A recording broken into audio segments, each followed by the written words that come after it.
Hello everyone, welcome to competition career point.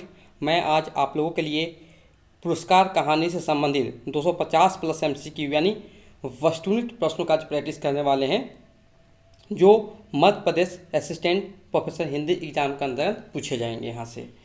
और जितने भी प्रश्न हैं सारे सिलेक्टेड लिए गए हैं प्रश्न, ताकि आपको एग्जाम में कहीं यहाँ वहाँ भटकना ना पड़े। डायरेक्ट यहीं से आपको प्रश्न आएंगे। और जो लोग Madhya Pradesh assistant professor Hindi exam की तैयारी कर रहे हैं, तो किसी प्रकार का नोट्स एमसीक्यू फॉर्म में चाहिए, जैसे नाटक हो गया, उपन्यास हो गया, निबंध हो गया, कहानी हो गया, किसी प्रकार का कविताएं हो गए, या मध्य प्रदेश का हिंदी साहित्य, कुछ भी चाहिए तो आप लोग पीडीएफ फॉर्म में मिल सकता है, जो कि पेड पीडीएफ होंगे, जो कि व्हाट्सएप नंबर दिया रहा उस व्हाट्सएप से आप इन्फॉर्मेशन ले सकते हैं, या डिस्क्रिप्शन बॉक्स चेक कीजिएगा तो सारे के सारे वहाँ पर मेंशन किए हुए हैं। 7004501486 यह व्हाट्सएप नंबर, इस पर आप मैसेज थ्रू इन्फॉर्मेशन गेन कर सकते हैं। ओके, शुरुआत करते हैं। और ये पुरस्कार कहानी हम लोग 2 से 3 पार्ट में करेंगे, क्योंकि बहुत ज़्यादा प्रश्न हैं, तो 2 से 3 भाग में करेंगे। आज हम लोग 60 प्रश्न तक देखेंगे, उसके बाद नेक्स्ट 60 देखेंगे, उसके बाद लास्ट देखेंगे।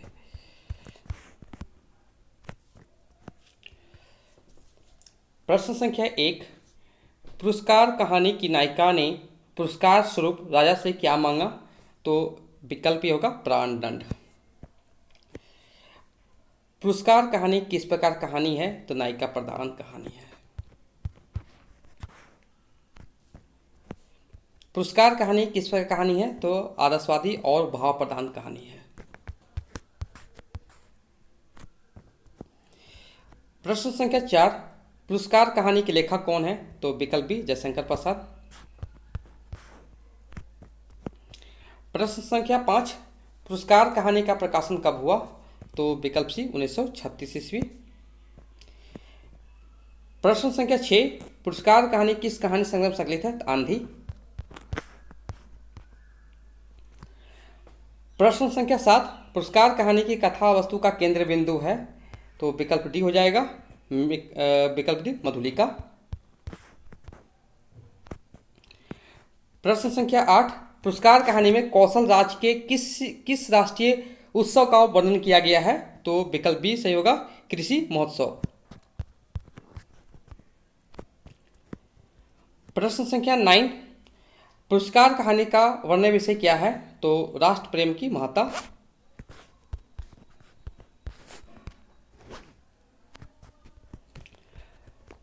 प्रश्न संख्या 10, पुरस्कार कहानी की मूल संवेदना से संबंधित सत्य कथन कौन सा है?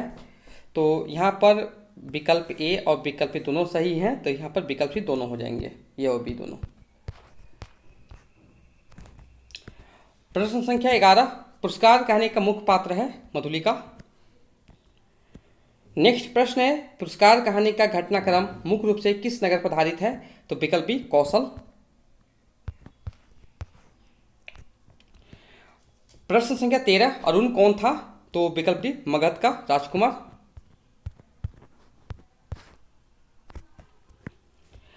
प्रश्न संख्या 14, मधुलिका के खेत का कितना मूल्य राजा द्वारा दिया जा रहा था? तो 54। प्रश्न संख्या 15, मधुलिका किसकी पुत्री थी? तो सिंहमित्र। प्रश्न संख्या 16, अरुण किस राज का राजकुमार था? तो विकल्प डी मगध राज का। नेक्स्ट प्रश्न है, श्रावस्ती के दुर्ग प्रहरी का क्या नाम था? तो विकल्प ए अग्निसेन। प्रश्न संख्या 18, मगध का राजकुमार कौन था जो कृषि महोत्सव को कुतूहल से देख रहा था? तो विकल्प बी अरुण। बांध लो मुझे बांध लो, मेरी हत्या करो, मैंने अपराध ही ऐसा किया है। मधुलिका ने इस कथन के मूल में कौन सा भाव विद्वान था? राष्ट्र प्रेम। प्रश्न संख्या 20, श्रावस्ती के दुर्ग में कुल कितने सैनिक थे? तो 200। प्रश्न संख्या 21, तो मुझे भी प्राणदंड मिले वाक्य से मधुलिका के चरित्र की कौन सी विशेषता व्यक्त करती है? देश प्रेम, व्यक्ति प्रेम, या देश प्रेम व्यक्तिगत प्रेम में संतुलन? तो विकल्प सी हो जाएगा, देश प्रेम और व्यक्तिगत प्रेम में संतुलन। 22 नंबर है, दुर्ग के रक्षक का क्या नाम था? तो विकल्प डी अग्निसेन। प्रश्न संख्या 23, मधुलिका ने कौशल को बचाने के बदले में उपहार के रूप में राजा से क्या मांगा? तो अरुण के साथ स्वयं के लिए मृत्युदंड।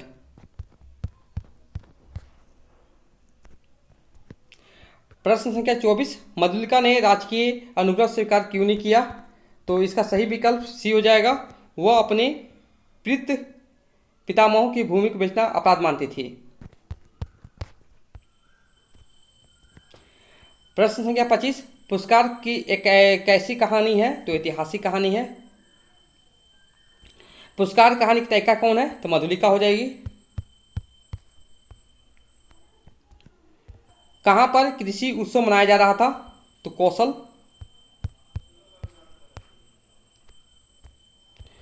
प्रश्न संख्या 28, जब राजा ने मधुलिका से पुरस्कार मांगने के लिए कहा तो मधुलिका ने क्या पुरस्कार मांगा?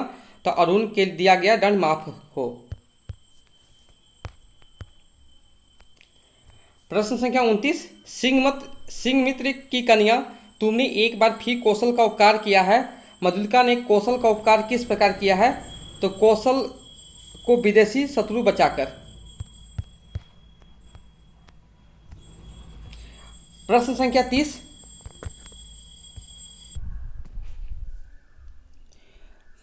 30, क्या सोचकर मधुलिका का मन विचलित हो गया था? तो मैंने व्यक्तिगत सुख के लिए कौशल राज को खतरे में डाल दिया था।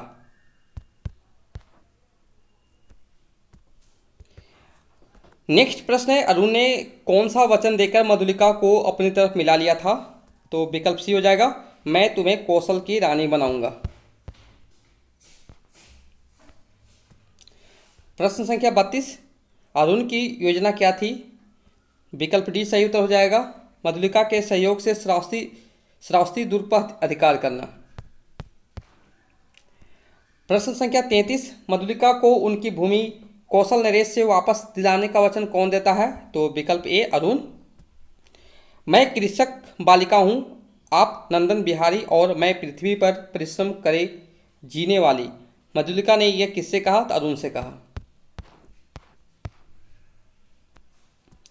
35वां प्रश्न है, कौशल नगर के प्रसिद्ध उत्सव का मुख्य कृत्य क्या था? कौशल नरेश द्वारा कृषक बनना। 36वां है, इस वर्ष उत्सव के लिए किसका खेत चुना गया था? तो मधुलिका का खेत चुना गया था। प्रश्न संख्या 37, उत्सव के दिन खेत में राजा द्वारा हल चलाते समय उन्हें बीज देने का कार्य कौन कर रहा था? तो विकल्प ए मधुलिका। प्रश्न संख्या 38, बीज देते समय मधुलिका को कौन देख रहा था? तो विकल्प डी हो जाएगा अरुण।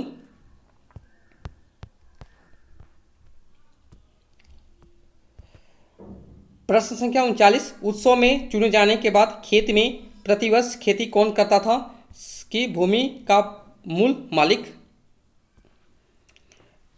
प्रश्न संख्या 40, उत्सव के कितने वर्ष के बाद मधुलिका अरुण से पुनः मिली थी? 3 वर्ष बाद। जनता ने किसको देखकर रोप में हुकार भरी? बंदी अरुण। दस्युओं के हाथ में जाने से कौन सा दुर्ग बच गया था?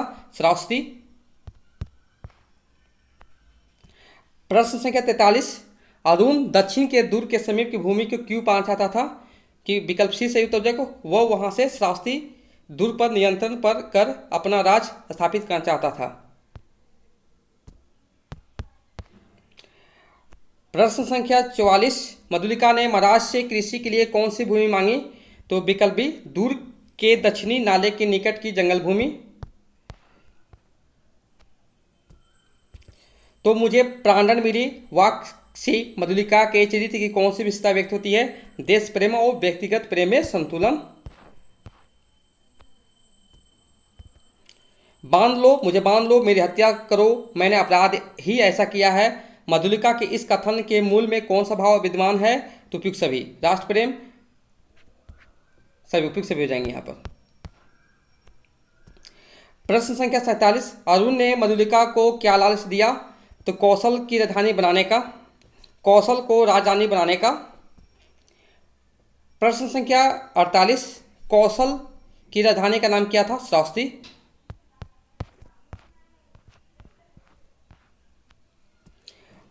प्रश्न संख्या 49, मधुलिका ने राज से अपने लिए भूमि कहाँ मांगी? तो विकल्प बी, श्रावस्ती के दूर के दक्षिण में। प्रश्न संख्या 50, मधुलिका का मन सहसा विचलित हो उठा, मधुरता नष्ट हो गई क्योंकि मैंने व्यक्तिगत सुख के लिए कौशल को खतरे में डालकर ठीक नहीं किया। 51वां प्रश्न है, मधुलिका ने पुरस्कार स्वरूप राजा से क्या मांगा? अरुण के साथ प्राणदंड। प्रश्न संख्या 52, राजा उत्सव में किस देवता की पूजा करते थे? तो विकल्प ए, इंद्र। प्रश्न संख्या 53, जीविका की खोज में कौशल कौन आया था? तरुण आया था। नेक्स्ट प्रश्न है, मधुलिका के पिता किस युद्ध के वीर थे? तो वाराणसी। नेक्स्ट प्रश्न है, कौन दस्यु नाश के लिए बहुत दूर गया था? सेनापति। प्रश्न संख्या 56, एक दिन के लिए राजा क्या बनते थे? किसान। प्रश्न संख्या 57, महाराजा किसका खेत जोत रहे थे? मधुलिका का। प्रश्न संख्या 58, इस उत्सव का परंपरागत नियम क्या है? मंत्रीवध। यह किसने पूछा? राजा ने पूछा। मधुलिका उस वीर सिंहमित्र की कन्या है, इस बात का परिचय राजा को किसके माध्यम से हुआ था? तो वृद्ध मंत्री। प्रश्न संख्या 60, आज का अंतिम प्रश्न रहेगा ये, अबोध क्या कह रही हो? राजकीय अनुग्रह का तिरस्कार, यह किसका कथन था? वृद्ध मंत्री का। तो हम लोग आज भाग 1 में 60 प्रश्न देखें, भाग 2 में हम लोग लगभग 70 प्रश्न या 60 प्रश्न उसमें भी देखेंगे। उसके बाद जो अंतिम भाग में सारे देख लेंगे। ओके, अगर किन्हीं को PDF चाहिए, Madhya Pradesh assistant Hindi professor exam की जो तैयारी कर रहे हैं, किसी प्रकार के नोट्स चाहते हैं तो कांटेक्ट कर सकते हैं 7004501486, ये व्हाट्सएप नंबर, इस पर कांटेक्ट कर सकते हैं। और बहुत बेहतरीन कंटेंट है, इसी में से आपका प्रश्न जरूर बनेंगे। Okay, thank you so much for watching my video.